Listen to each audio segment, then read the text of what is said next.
Ah, vous connaissez, quand le vieil homme n'a pas été sincèrement crucifié. Je me sens un peu de bière ici à gauche à droite. J'y prends, j'y prends. Oh, c'est la prière là. Seigneur, laisse que par ma vie, tous mes amis se convertissent. Bible à la main, Dieu à la bouche, le diable dans le cœur. Ah maman, tu as fait fou, hein? Parce que tu es tiède. L'église, c'était pas une option.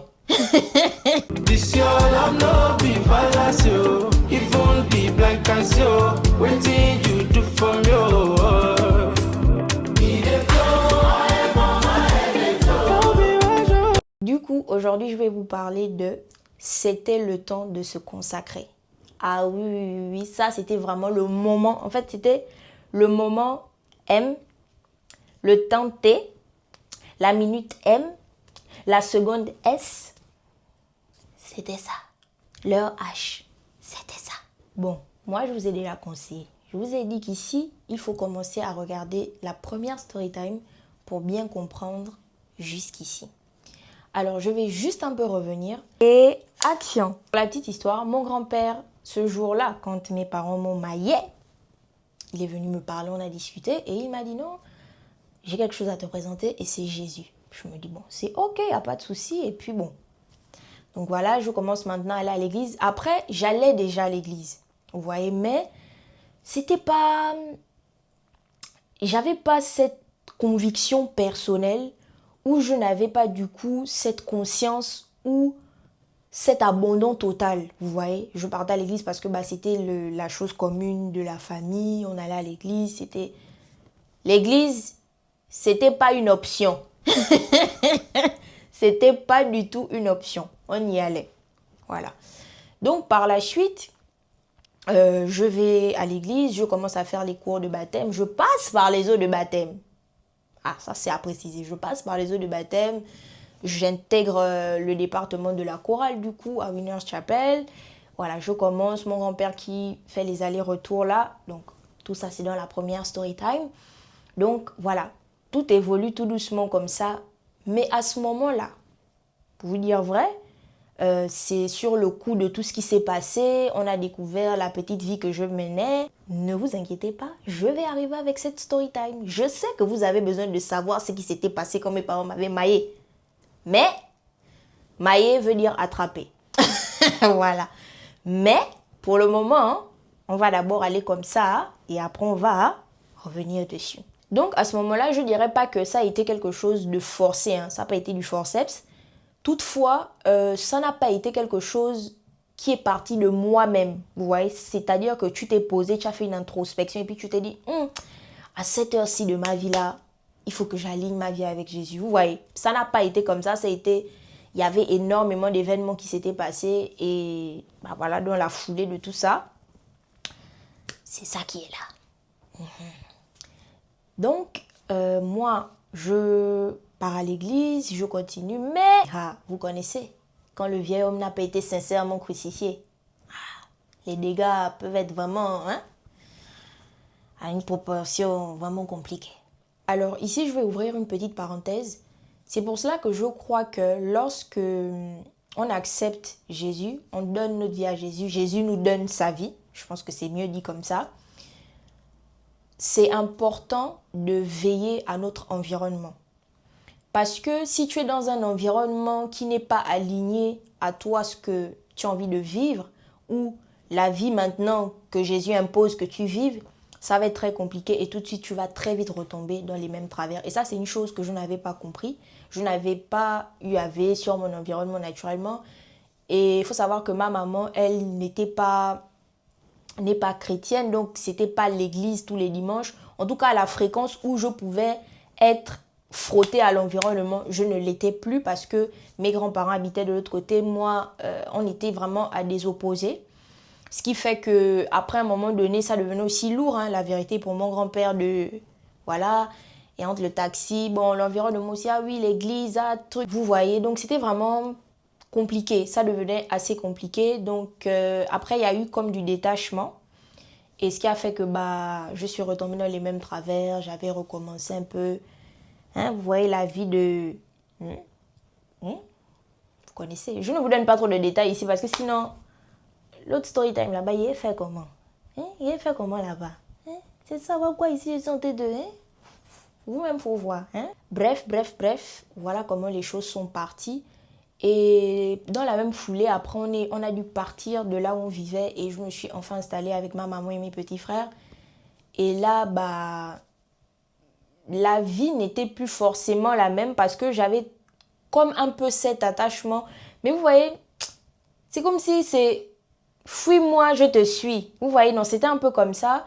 Et la vérité, c'est qu'à un moment donné, il y a eu trop de déconnexion. Ce qui a fait que la vie d'église, là, je l'avais plus. Et regarder les cultes en ligne ou trucs. Bref, il n'y avait pas cette conscience de toutes ces choses-là à ce moment précis. Donc vraiment, je recommence ma petite vie, un peu boire à gauche, un peu fumer à gauche, un peu les hommes à droite et devant, un peu les copines derrière, un peu la vie. Et puis bon, on est comme ça là. C'est comme ça que j'étais. Mais je vous assure qu'il y avait comme une dualité en moi. Il y avait comme vraiment ce besoin-là de vraiment m'attacher, m'abandonner, vraiment m'offrir de façon totale vraiment à Christ. Et à ce moment-là, je vais arriver du coup à la partie précise. Je me rappelle un jour, mes oncles m'appellent et puis me disent « Oh non, Stécie et tout, tu es où, machin? On vient te chercher, on va au Cap là. » Ah. Tout jeune Gabonais qui se respecte sait ce que ça veut dire on va au Cap.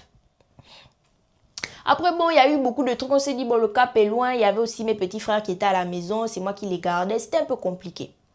Donc, on s'est dit, bon, la sablière. Tout jeune Gabonais qui se respecte sait ce que ça veut dire la sablière. Si on t'a dit qu'on t'emmène à la sablière, c'est que c'est pour aller chiller. Toi-même, tu sais. Donc, ils m'appellent, ils me disent, non, et tout, c'est si on est là, sors. Ah, j'avais mis ma petite robe bleue. Bien. Oh, vous blaguez. Bien sur mon corps. Petite fente ici, là, à partir des genoux, là. Bien ouverte, là, jusqu'en bas. Bien longue, là. Bien col roulé, bien fermeture ici. Je peux jamais oublier le jour, là. Tous les derniers jours, là, c'est parce que je peux jamais oublier le jour, là, il est dit. Je peux jamais oublier le jour, là. Je monte dans la voiture, moi je suis contente, vous connaissez, tu montes dans la voiture, ce sont les vitres baissées, c'est la musique à fond, c'est la vitesse, c'est... On arrive à la sablière. Voilà maintenant les bouteilles là-bas qui sortent. Un peu de Jack, non? C'est monté. Je me demande pas comment je connais la chanson là. Bref. Donc on a bu. Après, ils disent que bon, on va rester ici, naï. Oh, mais derrière la maison là-bas, il y a ma copine qui a le bar chez elle. Je me dis, oh, mais comment ça? Allons-y.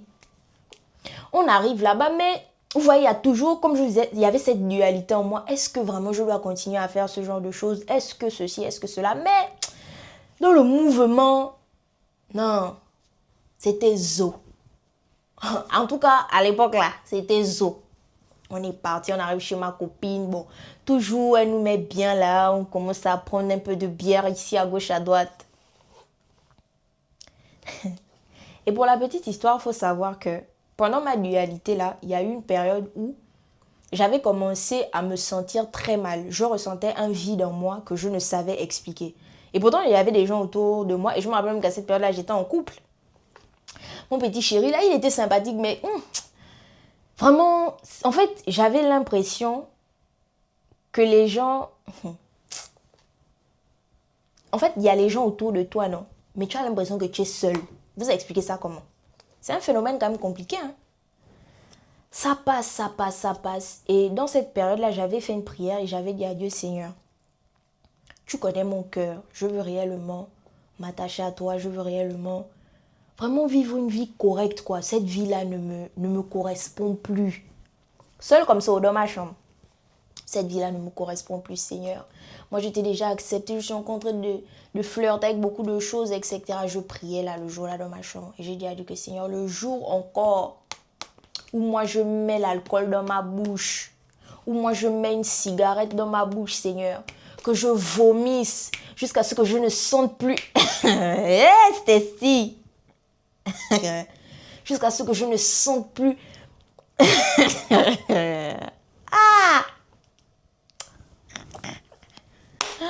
Non, excusez-moi, mais quand je repense, je me dis ouais. Quand je repense, je me dis ouais, Stécie. Ouais, Stécie. Non, je ne dois plus sentir tout mon intestin. J'ai fini là, j'ai fait ma prière. Mais la prière était sincère, hein. Mais j'étais sincèrement, vous voyez la sincérité. Vous savez, vous pouvez être sincèrement être en train de mentir. Est-ce que vous savez ça? Ou bien vous pouvez être sincèrement en train de dire des choses que vous ne mesurez pas aussi. J'ai mis les deux en parallèle. Moi, je pense que ma sincérité est à la dimension où je ne mesurais pas réellement ce que je disais ou ce que je demandais à Dieu dans cette prière-là. Donc, j'ai fait ma prière là et j'ai dit que moi, vraiment, il faut éloigner toutes les personnes qui me ramènent dans les mêmes choses là, qui me ramènent dans les mêmes travers. Je ne veux plus de ça. Et là, j'ai vu comment les gens avaient déjà commencé un peu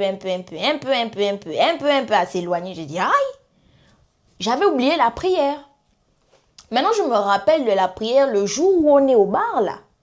C'est après le bar que je me rappelle de cette prière. On part au bar et entre-temps, j'avais appelé un de mes amis. En tout cas, on va l'appeler comme ça, Moupé. C'est son petit nom. Moupé. Moupé, je l'avais appelé. J'ai dit, Moupé. Oui, j'ai dit que non, il faut venir, on est là. Oh, ok, j'arrive. Moupé est venu. Moupé arriva et on buva. C'était chaud, hein? C'était très chaud. On était là, on boit. Et je me rends compte qu'au bout de 2 bières, visibilité nulle. Nulle. Je ne vais jamais oublier la bière là. C'était la Pina Colada banane. Oui, à l'époque là, c'était ça. La Pina Colada banane. Ah, Jésus. J'avais déjà pris mes 2 petites cigarettes ici. Et quand mon père est arrivé, on a tué un peu le temps. Et après, mes oncles nous ont laissés à la maison. Ils sont partis. Donc, mon père et moi, on est un peu restés là dehors. On discutait et tout. Mon père fait sortir quoi? Oh! Hey, Yahweh! J'ai dit que, mon père, moi, franchement, déjà là, je suis pas bien. Et je vous dis que depuis qu'on était assis au bar là, je n'étais plus bien. C'est comme si en fait, la dualité là s'était amplifiée. Je me sentais pas bien. Je dis que, mais depuis quand je bois 2 bières, je me sens comme ça? C'est pas possible. Nzambe Nangai. Ce qui s'est passé là, non, c'était autre chose. Moupé fait sortir. On allume. On commence. Tu prends, je prends. Tu prends, je prends. Tu prends, je prends. Tu prends, je prends. On est là, non, on est resté. Il dit à Moupé qui papa. Là où je suis là, je ne me sens pas bien. Je ne sens plus mon corps. Je ne sais pas ce qui est en train de se passer. Il me dit que, Stacy, c'est comment et tout. Lui, il commence même à s'inquiéter. Je rentre dans la maison, je suis allée m'asseoir du coup aux toilettes visiteurs. J'ai commencé à rendre. Tout ce que je rendais là, je ne savais même pas. En fait, tout ce que j'étais en train de rendre là, je ne crois même pas que c'était réellement tout ce que j'avais consommé. Parce que, et je vous dis, je suis restée comme ça peut-être pendant 2 jours. Oui, 2 jours. Parce que oui, s'il faut compter la nuit jusqu'au lendemain. Oui, pendant 2 jours, je suis restée comme ça. Avec ce mal-être là. Mais je suis restée. Mon père me dit que, mais maman, tu vas sortir du toilette là. Je dis que papa, ce qui se passe là est compliqué. Je ne fais que rendre. En fait, là maintenant, la prière est en train de se réaliser. C'est maintenant là que j'étais en train de vivre que, c'est la prière là. Là, j'ai rendu. En fait, je pense que c'est là que ma délivrance s'est faite. Parce que je me rappelle aussi que dans cette prière, j'avais dit à Dieu de me donner le dégoût de l'alcool, de la cigarette, du chant. Parce que ce sont des choses... Je pouvais me dire, bon, ouais, j'arrête. Mais après, tout de suite, quand je me retrouve, ou bien quand je suis avec les autres, ou bien quand je suis machin, je replonge. J'avais dit à Dieu que plus de ça. Amen. C'est là que c'est là que ma délivrance avait commencé, en fait. Je me suis dit, eh ben, dis donc. Waouh. Donc après, j'ai pu me lever, j'ai pu sortir du coup des toilettes. Il m'a dit, tu vas manger et tout. Après, même lui, je pense qu'il est rentré chez lui et tout. Mais je sais qu'il était super inquiet. Il est rentré chez lui, etc. Et à ce moment-là, je me suis dit, il faut que je prenne vraiment une réelle décision. Et je suis restée, j'étais très mal. Hein. Je me rappelle, ma petite soeur m'avait fait, vous savez, les steaks, les burgers là. Elle m'a fait ça, je n'arrivais même pas à manger. Je n'arrivais pas à manger. J'avais essayé même de faire un bouillon. Ça ne passait pas rien, maman. Rien ne passait. Et je pense quelques temps après cette période-là, j'ai une de mes cousines. Franchement, si tu passes par là, je l'appelle No. Merci parce que vraiment, je crois que Dieu aussi se sert des personnes comme ça, qui ne le savent peut-être pas, mais qui sont vraiment des instruments entre les mains de Dieu pour nous conduire là où on doit réellement aller. Et donc, on discutait un peu, chacun parlait un peu de son niveau. Et puis elle, je pense qu'elle était déjà un peu dans la foi depuis, voilà, elle était quand même plus ou moins, voilà. Et elle dit non et tout, je vais te connecter à un homme de Dieu, etc., etc. Je dis que, ah, moi, franchement, vous me connaissez, très sceptique. Oh non, moi, les choses des hommes de Dieu, là, moi franchement, je préfère chercher mon Dieu chez moi. Je préfère... j'étais très... je me sens... J'étais comme ça. Oh non, moi, je préfère chercher mon Dieu à la maison, etc., etc. Ah! Donc, elle a un peu insisté. Non, t'inquiète et tout, ça va t'aider. Hein. Elle m'a mis en contact avec l'homme de Dieu. Et du coup, beaucoup de choses ont découlé de ça. Et c'est de là que vraiment, je vous assure qu'après cette période-là, jusqu'aujourd'hui, je n'ai plus jamais fumé. Je n'ai plus jamais bu d'alcool. Plus de cigarettes, plus de tout ça. Vraiment, vraiment, je me suis dit, hé, Seigneur, vraiment, tu t'es souvenu de moi. Hein? Vraiment, vraiment, c'est là que tu vois vraiment la main de Dieu. Et c'est vraiment à ce moment-là que je me suis dit, les choses vont changer, les choses vont être différentes. Je vais vraiment m'accrocher. Vraiment. Et là, j'aimerais qu'on lise un verset. Apocalypse 3, le verset 15. Je connais tes œuvres. Je sais que tu n'es ni froid, ni bouillant. Si seulement tu étais froid ou bouillant. Ainsi, verset 16, parce que tu es tiède et que tu n'es ni froid ni bouillant, je vais te vomir de ma bouche. Je vous assure que ce texte m'avait un peu traumatisée, parce que je m'étais dit, alors là, en fait, moi je ne suis ni l'un ni l'autre, en fait.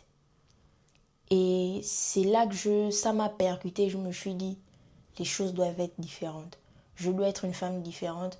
Je dois avoir une relation différente avec Dieu. Je dois prendre ma relation avec Dieu très au sérieux. Et donc, ça a commencé tout doucement. J'ai fait une cure d'âme avec cet homme de Dieu-là. J'ai fait des travaux de délivrance qui m'ont énormément aidé. Il faisait des mythes aussi. Donc, j'assistais aux mythes. Franchement, j'étais pleinement maintenant au contact de la parole, les enseignements.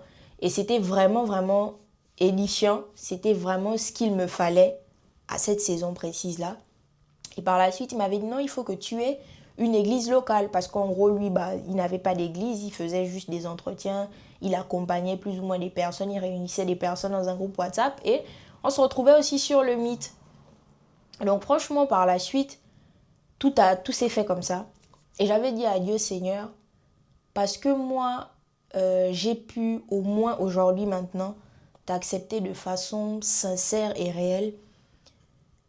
Fais quelque chose pour mon environnement. Parce que là, j'avais maintenant compris l'importance de l'environnement. Et j'avais énormément d'amis qui n'étaient pas du coup convertis.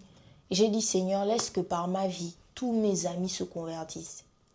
Je vous dis, et Moupé là, qui était avec moi là, Moupé s'est converti.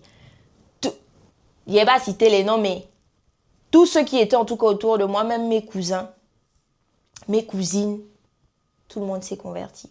Et aujourd'hui, je ne suis plus dans le même environnement qu'eux. Je suis un peu plus loin, mais on se parle toujours. Et quand je vois combien Dieu se sert d'eux, combien leur vie, combien leurs intimités se sont développées, je me dis waouh. En fait, je me suis rendu compte du fait qu'il était vraiment temps que je me consacre. C'était vraiment la période parce que, regardez, à peine je me suis convertie, tous ont suivi en fait. C'était vraiment incroyable. Est-ce qu'en me convertissant, ça a été facile? Ça n'a pas été facile.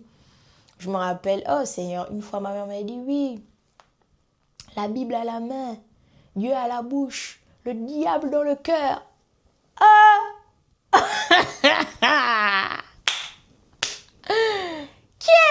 Maman, maman, tu as fait faux, hein? Oui, oui, oui. Pourquoi? Parce que, à cette période-là, je me rappelle aussi que, je n'avais pas encore l'attitude d'un réel enfant de Dieu. C'est-à-dire que vraiment, j'étais comme ça, quoi, vous voyez. Donc, à la fin de la journée, ma mère se disait, mais toi, tu dis que tu pries et puis tu te comportes de telle façon. On te parle, tu tires là, tu boudes. On te parle, tu fais ceci, on te truc, tu fais cela. Et tes attitudes, tes ceci, tes cela. Ça a pris du temps. Et ici, j'aimerais dire à quelqu'un qui vient de nouvellement accepter Christ, toi, c'est peut-être un péché, c'est peut-être une addiction, je dirais ça comme ça, une addiction, un péché mignon, une chose avec laquelle tu es encore en train de flirter, un trait de caractère. C'est vrai que les autres autour mettent beaucoup de pression, disent beaucoup de choses, mais je crois aussi que Dieu prend du temps aussi pour nous façonner, pour nous transformer. Ça va aussi de notre disponibilité, de notre disposition à cela, mais je crois que Dieu le fait. Et les gens pourront te dire des choses, mais que ça ne te décourage pas dans ta foi, parce que moi, ça avait fallu vraiment me bloquer, me décourager. Mais ce n'est pas pour cela que j'ai lâché, j'ai continué, j'ai tenu bon. Et donc, toi aussi, tu peux tenir bon. C'est ton début, c'est un départ, c'est une nouvelle vie à laquelle tu dois t'adapter. Dis-toi que de tes 1 an ou de tes 0 ans jusqu'à l'âge que tu as accumulé certaines choses. Donc, sois aussi patient avec toi-même, indulgent avec toi-même. Ne laisse pas ce que l'extérieur dit te mettre une quelconque pression. Tes traits de caractère, tes addictions, tout ce que tu veux là, à quoi tu seras attaché, qui n'est pas toujours conforme à la parole de Dieu, à ce que Dieu veut, à ce que Dieu attend pour toi. Laisse-moi te dire simplement que Dieu le fera, que Dieu changera les choses. Toi, sois aussi disponible, sois disposé, afin que Dieu fasse son œuvre au travers de toi. Donc vraiment, ça a pris du temps. Je me rappelle, ma mère me disait souvent, ah, toi tu es chrétienne, toi tu es chrétienne, toi tu es chrétienne. Mais aujourd'hui, quand ma mère me parle, et c'est avec beaucoup de fierté que je le dis, elle me dit, même quand elle prie pour moi, elle me dit, le Dieu que tu sers fera X, fera Y, fera Z, fera ceci pour toi. Pourquoi? Parce que il y a eu aussi un processus qui a fait qu'on soit en arrivé là. Ce n'était pas facile. Déjà, je n'ai pas toujours été une enfant aussi facile, mais ça a mis le temps que ça a mis. Dieu a changé ce qu'il a. Et même jusqu'aujourd'hui, il y a encore des choses que Dieu est en train de travailler, en train de casser, en train de briser au-dedans de moi.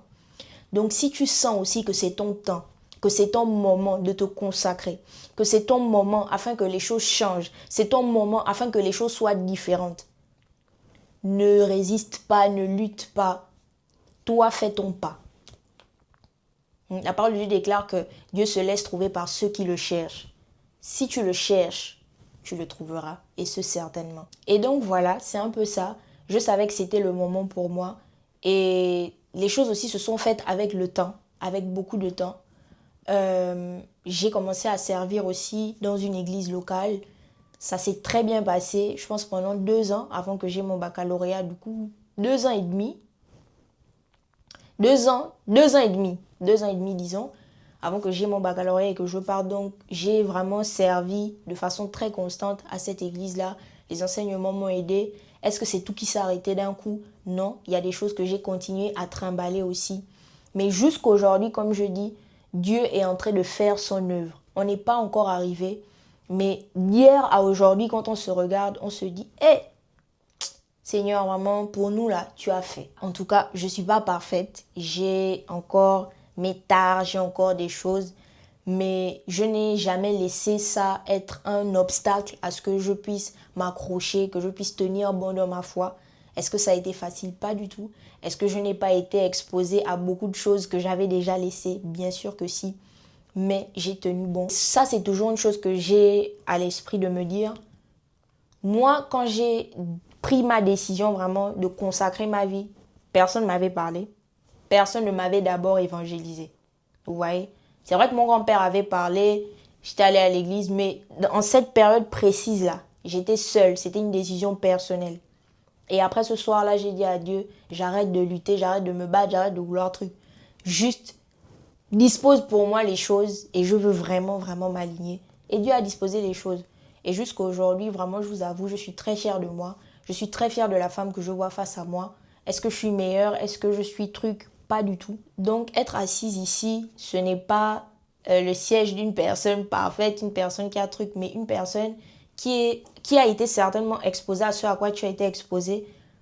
Peut-être moins, peut-être plus, je ne sais.